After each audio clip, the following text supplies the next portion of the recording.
Mesdames et messieurs, bonjour. Le sujet d'aujourd'hui est un sujet dont on ne parle pas assez et surtout chez les hommes, et je vais parler de la désérotisation du cerveau.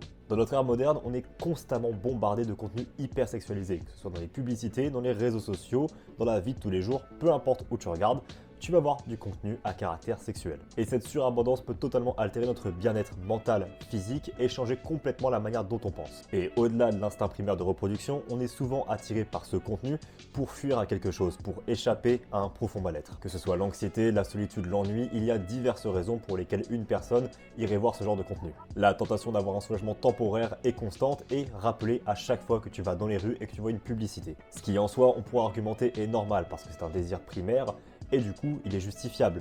Néanmoins, cette évasion temporaire a un coût. Elle peut se transformer en habitude malsaine, nous privant de contrôle sur nos pulsions et la façon dont on pense, déformant totalement la réalité dans laquelle on vit. C'est pour ça que cette vidéo parle de comment désexualiser ou désérotiser notre cerveau, comment se détacher de tout ça et vivre librement dans ses pensées et avoir une vie meilleure en se privant de tout ça. Disclaimer bien sûr, je ne vous dis pas d'arrêter d'avoir des relations ou quoi que ce soit, je parle plutôt de ce que tu fais à l'extérieur et ce que tu consommes généralement et aussi ce que tu fais sur les réseaux. Bon, déjà comme toute addiction, oui, addiction, il y a des déclencheurs et il faut identifier ces déclencheurs et les régler. Et pour beaucoup de personnes, il peut s'agir juste d'aller sur les réseaux sociaux et voir des petites photos illicites. Pour d'autres, c'est beaucoup plus profond que ça et beaucoup plus spontané que ça. Il faut que tu identifies ce qui te rend impulsif et que tu le maîtrises. Donc cela passe par des mesures assez drastiques comme se désabonner, utiliser des bloqueurs ou utiliser tous les moyens que tu peux pour te priver de ça. Comme si tu voulais te débarrasser d'une ex, forcément si tu ne la bloques pas sur les réseaux et que tu ne coupes pas tout contact avec elle, tu penseras forcément à elle de temps en temps. Plus tu limites ça, moins tu auras d'impact. Et si jamais tu y arrives, essaie de remplacer cette habitude néfaste et ce déclencheur néfaste par autre chose. Dès que tu ressens ce besoin de faire quelque chose, remplace-le par quelque chose de plus sain. Apprends à contrôler cette habitude. Dès que tu as l'envie, remplace-le par un truc systématique, que ce soit de l'exercice physique, de la méditation ou quoi que ce soit d'autre, qui peut être même de la cuisine, de la lecture, peu importe ta passion. Dès que tu as le déclencheur, remplace-le par autre chose que tu aimes faire. Tout cela demande une introspection énorme et une acceptation totale de sa vulnérabilité. Car oui, on n'aime pas accepter qu'on est vulnérable et qu'on se soumet à nos propres pulsions animales. Ça va au-delà de désexualiser le cerveau, c'est totalement transformer la façon dont on gère nos pulsions et on se gère soi-même. Mais beaucoup vont me dire, je ne vois pas le problème, je fais ci, je fais ça, je me porte très bien, donc pourquoi entreprendre ce voyage? Et malheureusement, je n'ai pas trop d'arguments à donner contre ça. La seule chose que je peux te dire, c'est essaye et tu comprendras pourquoi je dis tout ça. Premièrement, d'un côté superficiel, ce sont des distractions qui te divergent de tes problèmes réels et de ce que tu veux réellement faire.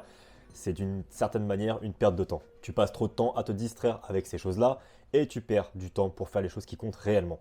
Et l'un des facteurs les plus importants pour moi, c'est que tu vis une double vie. Si tu montrais à tout le monde ce que tu regardais réellement, je ne pense pas que tu le ferais. Et cela n'est pas normal. Pourquoi est-ce que tu n'assumerais pas ce que tu regardes? Alors, il y a peut-être un problème. Et oui, certes, tu as le droit de regarder ce que tu veux, penser ce que tu veux. C'est ce que tu ressens après tout. Et je ne l'invalide pas. Mais apprends à trouver la limite dans tout ça. Est-ce que tu n'es pas allé au-delà de la limite? Et je sais que c'est compliqué parce que c'est un comportement qui est totalement normalisé. Et aller à l'encontre de ça comme je le fais, ce n'est pas une opinion très populaire.